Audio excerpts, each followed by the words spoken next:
Hey everybody, welcome back to the channel. Back here in the pole barn. Today, we'll be trying to lay some radiant tubing. So like I said, we're back here in the shed today. Got all my below grade insulation done. Got some spray foam and some of the nooks and crannies. But it's looking good, looks nice. It's all done.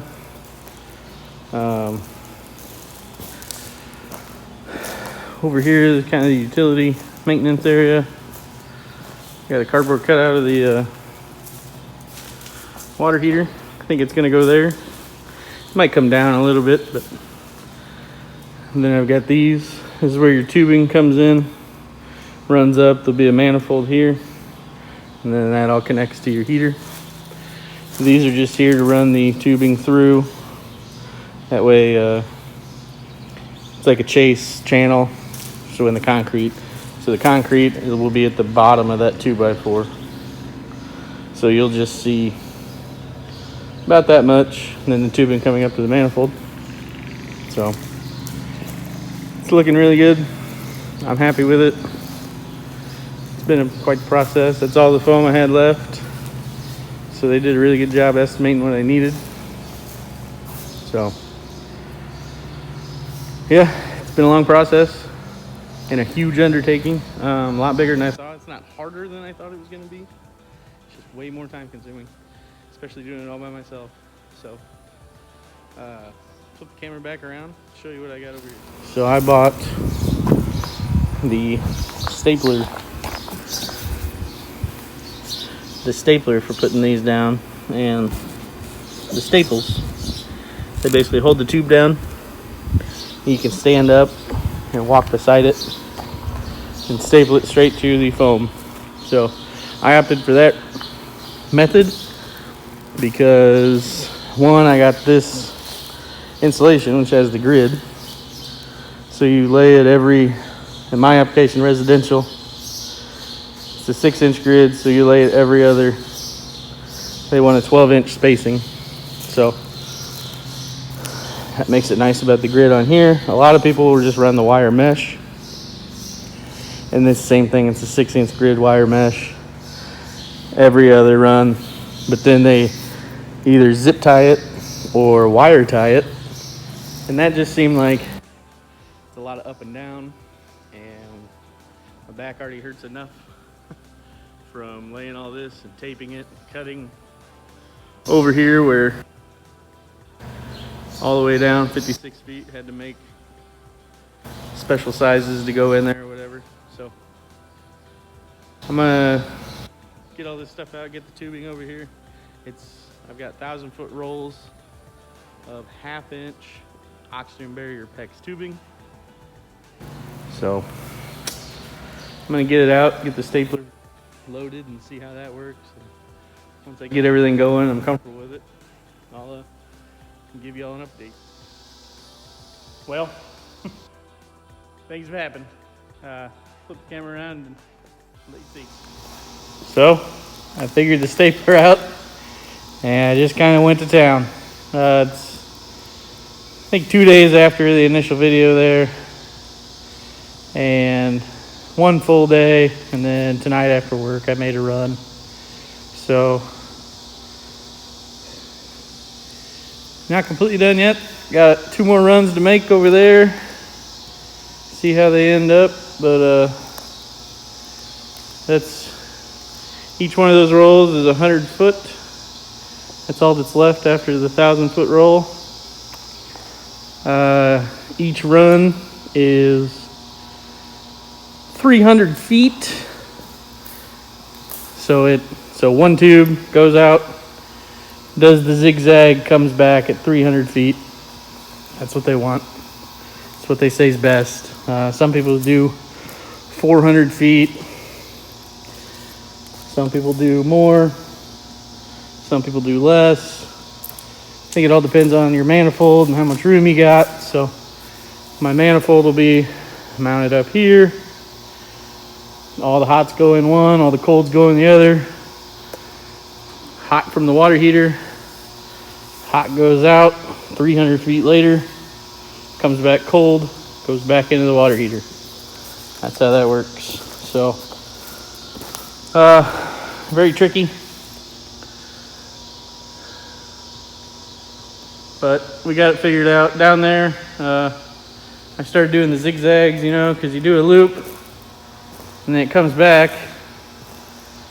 So like right here, these first runs, and then for 300 feet that way, you come up short this way. So then your next run comes around, you got to zig around it. Well, I wasn't thinking in all the research I had done, and I forgot how to fix that so you don't have these. So like that's the first run, and then to make 300 feet back to the manifold, it comes up short. So then this is a new run. So then you have to zigzag it over and then come back, and it comes back and zigzags, and it comes back. Well, and then it comes up short too. So that's the second run. So I did that run, and then I did another run like that, zigzag, and it comes up short. Well, then I remember what I learned and how you fix that.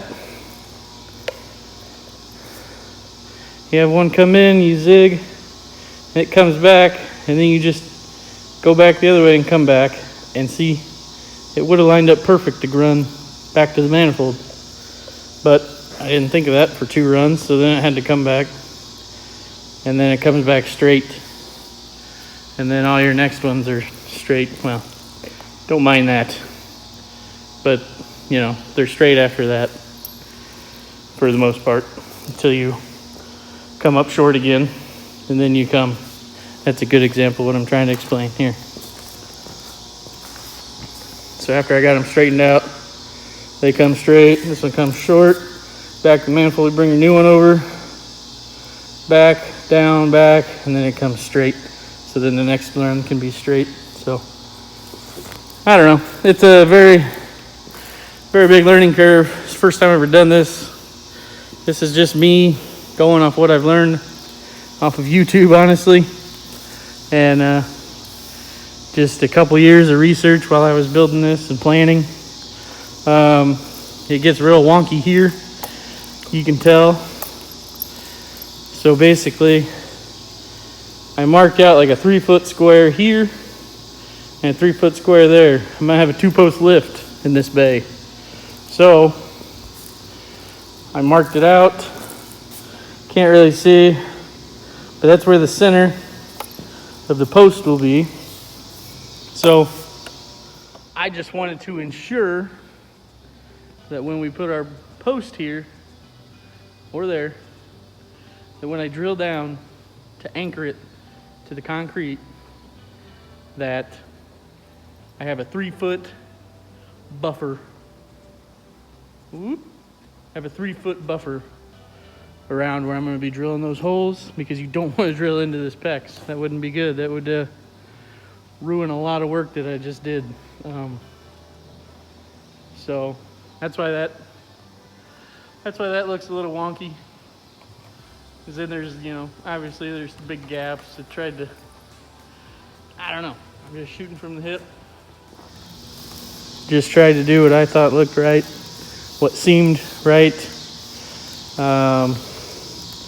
Some of them get a little tight through here, which I'm not too happy about, but there's not too much. If I could do it over, like that first run right there, you can see I started staggering them back because I realized that I wasn't going to have enough room. So in all reality, I should have, looking back, being that everything's about a foot apart, I probably should have started this way, maybe, or I should have done the math, and just by looking at it here, would have been a foot.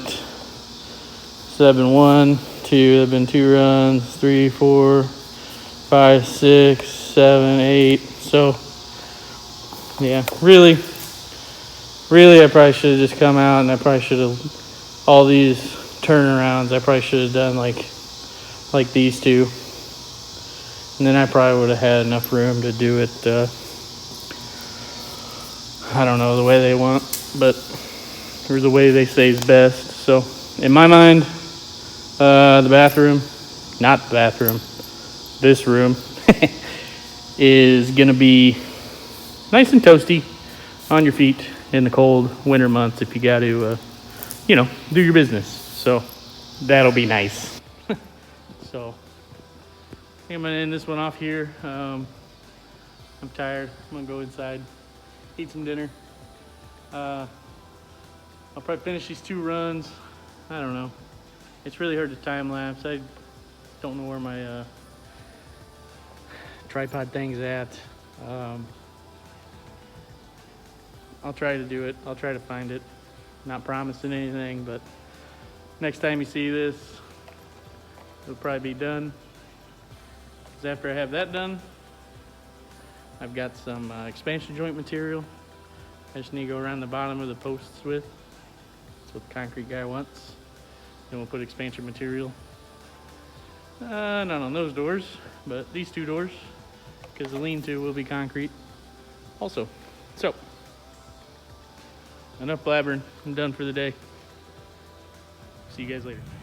Hey everybody, how's it going? Here in the shed. It's a rainy, thundery day, so you might hear some rain and thunder there, but try to do this before it starts raining. Things have escalated quickly. Tubing is all done, and I got my expansion joint material around all my posts, and they came and put rebar down today. So look at that. That's pretty dang exciting. It's really overwhelming. It's happening quickly. It's pretty cool though. So I don't know how this is gonna work in a video or whatever, but just trying to document it as I go. So all my tubes coming up, manifold will be up there. Expansion joint material. Expansion joint material around all of these. On the doors.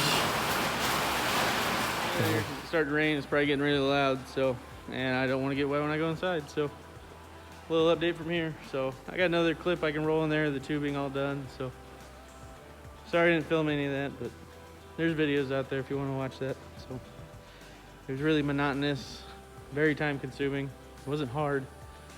The only thing that was hard is it got a little harder down here at the end, but first time doing it. I think if I had to do it, Skeeto. If I had to do it again, I would do it differently. But that's how you learn. So we'll catch you later.